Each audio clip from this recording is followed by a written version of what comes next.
नमस्कार दोस्तों, आशा करता हूं आप सभी अच्छे होंगे और आप लोग अपनी तैयारी में जुड़े हुए होंगे। लगभग 5 सालों से रेलवे में ग्रुप डी की वैकेंसी नहीं आई थी और अब इस साल 2024 में रेलवे ग्रुप डी की वैकेंसी आने वाली है। लाखों कैंडिडेट सालों से रेलवे ग्रुप डी वैकेंसी का इंतजार कर रहे थे। लाखों ऐसे कैंडिडेट हैं जिन्होंने 2018 में एग्ज़ाम दिया, कुछ नंबर से सिलेक्शन नहीं हो पाया और लाखों नए कैंडिडेट भी हैं और सभी कैंडिडेट ये जानना चाहते हैं कि 2024 में जो वैकेंसी आने वाली है उसकी संख्या कितनी होगी, कितने पदों पे भर्ती आएगी और सबसे इम्पॉर्टेंट कि इस साल जो ग्रुप डी की वैकेंसी आने वाली है उसकी एलिजिबिलिटी क्राइटेरिया क्या मांगी जाएगी। क्या जिनके पास सिर्फ आईटीआई या अप्रेंटिसशिप है वही फॉर्म अप्लाई कर पाएंगे या जो नॉन आईटीआई कैंडिडेट हैं, सिंपली 10th पास हैं, 12th पास हैं, ग्रेजुएशन पास हैं, क्या वो भी फॉर्म अप्लाई कर पाएंगे या नहीं। इस वीडियो में हम लोग इन सभी बातों को डिटेल में बात करेंगे, ऑफिशियल आंकड़े के साथ बात करेंगे। पूरे वीडियो को आपको ध्यान से देखना है और यदि आप लोग जेसिंग क्लासेस पे पहली बार आए हैं या अभी तक भी सब्सक्राइब नहीं किए हैं तो कर लीजिए, ताकि जो भी रेलवे के आगे के अपडेट हो उसकी सही और ऑफिशियल जानकारी आपको मिल सके। तो दोस्तों, सबसे पहले आप लोग ये देखिए कि ग्रुप डी 2024 का नोटिफिकेशन कब तक देखने को मिल सकता है। तो ये government of India, ministry of railway board का ऑफिशियल लेटर है जिसमें आप लोग यहाँ पे देख पाइएगा लेवल 1, जिसका नोटिफिकेशन संभवतः सितंबर 2024 में आपका जारी कर दिया जाएगा। आप लोग सितंबर 2024 से अपना फॉर्म अप्लाई कर सकते हैं। अब सबसे इंपॉर्टेंट कि वैकेंसी कितनी आएगी, इसके लिए आप लोग सबसे पहले ये देखिए कि ग्रुप डी में प्रीवियस वैकेंसी कब और कितने पदों पे आई थी। इससे पहले 2018 में रेलवे ग्रुप डी में वैकेंसी देखने को मिली थी 62,907 पोस्ट के लिए। उसके बाद एक साल बाद ही 2019 में वैकेंसी आ गई 1,03,769 पोस्ट के लिए। ये दो बड़ी वैकेंसी पिछली वैकेंसी देखने को मिली है रेलवे ग्रुप डी में। 2019 का रिक्रूटमेंट प्रोसेस की बात करें तो ये इसका मान सकते हैं रिक्रूटमेंट प्रोसेस 2024 तक चला है, यानी लगभग 5 साल तक इसकी भर्ती प्रक्रिया चली है। 2018 वैकेंसी को तो जल्द ही कंप्लीट करा लिया गया था, हालांकि इसमें भी रिप्लेसमेंट पैनल 2023 तक भी देखने को मिले हैं, लेकिन जो भर्ती प्रक्रिया है वो काफ़ी पहले ही पूरी कर ली गई थी। रिप्लेसमेंट पैनल तो अलग बात है। ये दो बड़ी भर्ती देखने को मिली थी। 2019 में जो ये आपका 1,03,769 पोस्ट देखने को मिला था, ये आपका मान सकते हैं इलेक्शन से पहले का बात था, यानी कि उस समय 2019 में इलेक्शन था। इलेक्शन के दौर में ये वैकेंसी अनाउंस कर दी गई और अभी आप लोगों ने 2024 में देखा होगा कि इलेक्शन से पहले जो वैकेंसी आई उसकी संख्या काफ़ी कम है और ग्रुप डी की जो 2024 में वैकेंसी आएगी वो इलेक्शन के बाद आएगी। जो भी सरकार आएगी, मान सकते हैं सरकार पे कोई भी दबाव नहीं रहेगी। यदि सरकार बदलती है तो वैकेंसी आपका मान सकते हैं बम्पर संख्या में आने की उम्मीद है, क्योंकि जो अभी प्रेजेंट गवर्नमेंट है ये ना ही रोजगार पे बात कर रही है, ना ही नौकरी पे बात कर रही है, सिर्फ इधर उधर की बातें कर रही है। एएलपी 2024 की जो वैकेंसी आई है वो मात्र 5,696 पदों के लिए। इसके लिए काफ़ी प्रोटेस्ट हुए वैकेंसी बढ़ाने को लेकर, लेकिन किसी भी हाल में ये वैकेंसी नहीं बढ़ी। इससे पहले एएलपी का वैकेंसी 2018 में देखने को मिली थी 27,795 पदों के लिए। टेक्नीशियन 2024 की भर्ती आई 9,144 पोस्ट के लिए और टेक्नीशियन 2018 में वैकेंसी आपको देखने को मिली थी 36,576 पोस्ट के लिए। टेक्नीशियन की बात करें या एएलपी की बात करें, दोनों वैकेंसी को बढ़ाने को लेकर काफ़ी ज़्यादा प्रोटेस्ट हुए, काफ़ी ज़्यादा मान सकते हैं लाठीचार्ज हुए, फिर भी ये वैकेंसी नहीं बढ़ाई गई। और ये जो प्रोटेस्ट हुआ था इलेक्शन से पहले, यानी सरकार को ये डर होना चाहिए था कि जो कैंडिडेट प्रोटेस्ट कर रहे हैं, यदि वैकेंसी नहीं पर्याप्त मात्रा में दी जाती है तो हमारे अगेंस्ट वोट हो सकती है। लेकिन सरकार का इस पर कोई भी ध्यान नहीं गया, कोई भी फर्क नहीं पड़ा और जो अब 2024 में नेक्स्ट वैकेंसी आएगी वो इलेक्शन के बाद आएगी। यदि सरकार यही रहती है तो वैकेंसी आपका जिस रफ्तार में, जिस संख्या में आ रही है उसी संख्या में देखने को मिल सकती है। आरपीएफ 2024 का वैकेंसी आया मात्र 4208 पोस्ट के लिए। 2018 में 8619 पोस्ट के लिए वैकेंसी देखने को मिली थी। आप लोग यहाँ पे देख सकते हैं, ये सरकार ने बोला है, government of India, ministry of railway, railway recruitment board ने, कि अब हर साल वैकेंसी आएगी, जिसका आप लोग एनुअल कैलेंडर देख सकते हैं। जैसे एएलपी का वैकेंसी हर साल जनवरी से मार्च के बीच में देखने को मिलेगा, टेक्नीशियन का वैकेंसी अप्रैल से जून के बीच में देखने को मिलेगा, एनटीपीसी, उसके बाद जेई का वैकेंसी जुलाई से सितंबर के बीच में देखने को मिलेगा हर साल। उसके बाद ग्रुप डी और मिनिस्टीरियल और आइसोलेटेड कैटेगरी का वैकेंसी अक्टूबर से दिसंबर के बीच में देखने को मिलेगा हर साल। ये annual calendar railway recruitment board ने जारी किया है। अब आगे आने वाले समय में 2025 में मालूम चलेगा कि क्या ये एनुअल कैलेंडर फॉलो होता है या नहीं।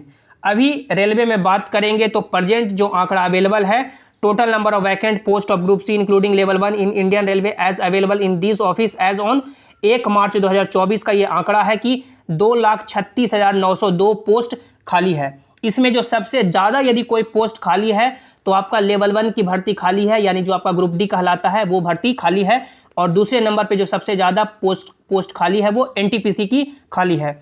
तो अब जो सरकार ने बोल दिया है कि हर साल वैकेंसी आएगी, तो क्या ये जो सभी वैकेंसी खाली है 2,36,902 वैकेंसी, जिसमें सबसे ज़्यादा लेवल 1 में वैकेंसी खाली है, लगभग 1 लाख 1.5 लाख के समथिंग भी वैकेंसी ये खाली हो सकती है, तो क्या लेवल 1 में 1 लाख वैकेंसी आएगी?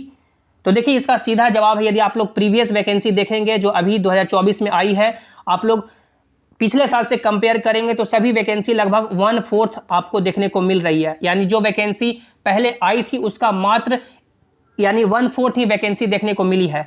रेलवे में वैकेंसी मान सकते हैं ग्रुप डी में भी लगभग 1 लाख 1.5 लाख खाली है।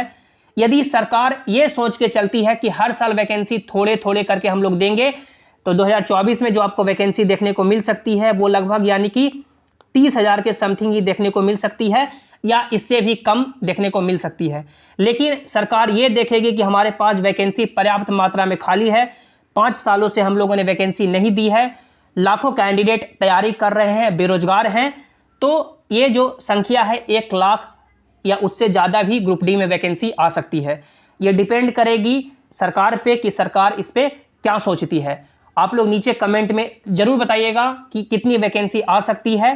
क्या ये जो अभी प्रेजेंट गवर्नमेंट है वैकेंसी ज़्यादा संख्या में देगी, या सरकार बदलती है तो वैकेंसी ज़्यादा संख्या में आ सकती है।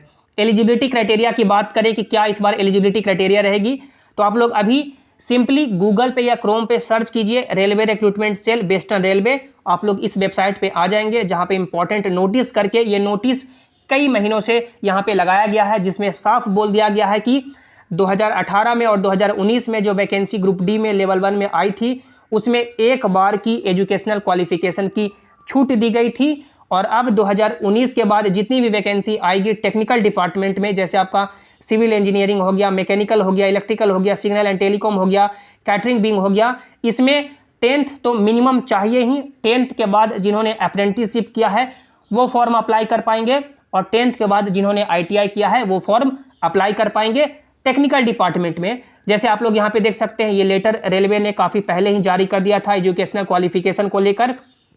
टेक्निकल डिपार्टमेंट में कौन कौन डिपार्टमेंट आते हैं, जैसे आप लोगों ने पीछे देखा कि टेक्निकल डिपार्टमेंट की बात की गई है, तो जितने भी मैकेनिकल डिपार्टमेंट हो गए, इंजीनियरिंग डिपार्टमेंट हो गए, मैकेनिकल डिपार्टमेंट हो गए, mechanical, electrical, signal and telecom, engineering, electrical, engineering, ये सभी डिपार्टमेंट है जो टेक्निकल डिपार्टमेंट हैं। ये जो सभी डिपार्टमेंट हैं जिनके पास भी ITI या अप्रेंटिसशिप है वही फॉर्म इसमें अप्लाई कर पाएंगे। लेकिन जिनके पास सिंपली 10th पास कैंडिडेट हैं, 12th पास है, कोई भी टेक्निकल डिग्री नहीं है, वो जैसे स्टोर में अपना जो स्टोर डिपार्टमेंट है उसमें फॉर्म अप्लाई कर पाएंगे, जो आपका पोस्ट है असिस्टेंट डिपो स्टोर का। उसके बाद ये जो आपका ट्रैफिक डिपार्टमेंट है, क्योंकि ट्रैफिक डिपार्टमेंट की बात नहीं की गई है, जो आपका असिस्टेंट पॉइंट्समैन का पोस्ट है, और आपका मेडिकल डिपार्टमेंट है हॉस्पिटल असिस्टेंट का। तो ये 3 डिपार्टमेंट बच जाते हैं जिसमें जो 10th पास सिंपली हैं वो भी फॉर्म अप्लाई कर पाएंगे। यानी फॉर्म 10th पास वाले भी कैंडिडेट अप्लाई कर पाएंगे, और जिनके पास ITI या अप्रेंटिसशिप है वो भी फॉर्म अप्लाई कर पाएंगे। लेकिन एग्जाम्पल से यदि कि 100 वैकेंसी आती है तो लगभग मान सकते हैं 75 या 70 ऐसे यानी कि पोस्ट होंगे जो मान सकते हैं ITI या अप्रेंटिसशिप वाले ही सिर्फ अप्लाई कर पाएंगे। 20% ही ऐसे पोस्ट होंगे जो 10th वाले कैंडिडेट के लिए खुले रहेंगे। ये एलिजिबिलिटी क्राइटेरिया रेलवे ने काफ़ी पहले ही जारी किया था, तो सभी कैंडिडेट इसी के अकॉर्डिंग तैयारी करेंगे। रिक्रूटमेंट प्रोसेस की बात करें, सिलेक्शन प्रोसेस की बात करें, तो मात्र आपका एक ही एग्ज़ाम लिया जाएगा। आपको 1.5 घंटे का समय दिया जाएगा। साइंस से 25 सवाल पूछे जाएंगे, मैथमेटिक्स से 25 सवाल, रीजनिंग से 30 सवाल, करंट अफेयर, जनरल अवेयरनेस मिलाकर के 20 सवाल। टोटल नंबर ऑफ क्वेश्चन 100 हो गया। 100 क्वेश्चन 100 नंबर, निगेटिव मार्किंग आपका 1/3। इसी 100 क्वेश्चन 100 नंबर के बेसिस पे आपका मेरिट तैयार होगा और आपको फिजिकल एफिशिएंसी टेस्ट के लिए बुलाया जाएगा। आप लोग यहाँ पे सबसे पहले कंप्यूटर बेस्ड टेस्ट जो आपका एग्जाम होगा उसका सिलेबस देख सकते हैं। मैथमेटिक्स का सिलेबस, रीजनिंग का सिलेबस, साइंस का सिलेबस और जनरल अवेयरनेस का सिलेबस। ये सिंपली जो आपका सिलेबस है प्योरली आपका 10th बेसिस पे है। जो आप लोगों ने 10th तक पढ़ा है वही सवाल पूछे जाएंगे। जो कैंडिडेट कट ऑफ पार करेंगे उनको दौड़ के लिए और वेट लिफ्टिंग के लिए बुलाया जाएगा, जिसमें आप लोग यहाँ पे देख सकते हैं। मेल कैंडिडेट को 35 kg का वजन उठा करके 2 मिनट में 100 मीटर चलना होगा और 4 मिनट 15 सेकंड समय दिया जाएगा मेल कैंडिडेट को 1 किलोमीटर दौड़ने के लिए। उसके बाद फीमेल कैंडिडेट को 2 मिनट का समय दिया जाएगा। 20 kg का वजन उठा करके 100 मीटर चलना होगा और फीमेल कैंडिडेट को 5 मिनट 40 सेकंड का समय दिया जाएगा 1 किलोमीटर दौड़ने के लिए। ये जो आपका फिजिकल एफिशिएंसी टेस्ट है क्वालिफाइंग इन नेचर है, ये आपको पास करना ही होगा। यदि आप लोग पास करेंगे तभी आपको डॉक्यूमेंट वेरिफिकेशन और मेडिकल के लिए बुलाया जाएगा और आपको नौकरी दी जाएगी। ग्रुप डी का मान सकते हैं रिक्रूटमेंट प्रोसेस, सिलेक्शन प्रोसेस काफ़ी सिंपल है। एक एग्जाम होगा और आपको ये फिजिकल एफिशिएंसी टेस्ट देना होगा। लेकिन सबसे इंपॉर्टेंट है कि वैकेंसी कितनी आएगी ये सरकार पे डिपेंड करती है। एलिजिबिलिटी क्राइटेरिया इस बार पूरी तरह से बदल चुका है। आप सभी नीचे कमेंट में इसके रिगार्डिंग जो भी मन में डाउट है, जो भी आपके थॉट हैं, जो भी आपके विचार हैं, नीचे कमेंट में जरूर रखिएगा। वीडियो को लाइक कीजिएगा, अपने दोस्तों के साथ शेयर जरूर कीजिएगा ताकि उन तक भी ये सही जानकारी पहुंच सके। और सभी इंपॉर्टेंट अपडेट्स के लिए आप लोग टेलीग्राम जैसिंग क्लासेस से भी ज्वाइन हो जाएं ताकि जो भी अपडेट हो, जो भी नोटिस हो, यहाँ पर आपको मिल सके। लिंक आपको नीचे डिस्क्रिप्शन में दे दिया गया है। तब तक आप लोग अपनी तैयारी में जुड़े रहें, हंसते रहिए, मुस्कुराते रहिए, अपना और अपनों का ख्याल रखिए। Thanks for watching, have an awesome day.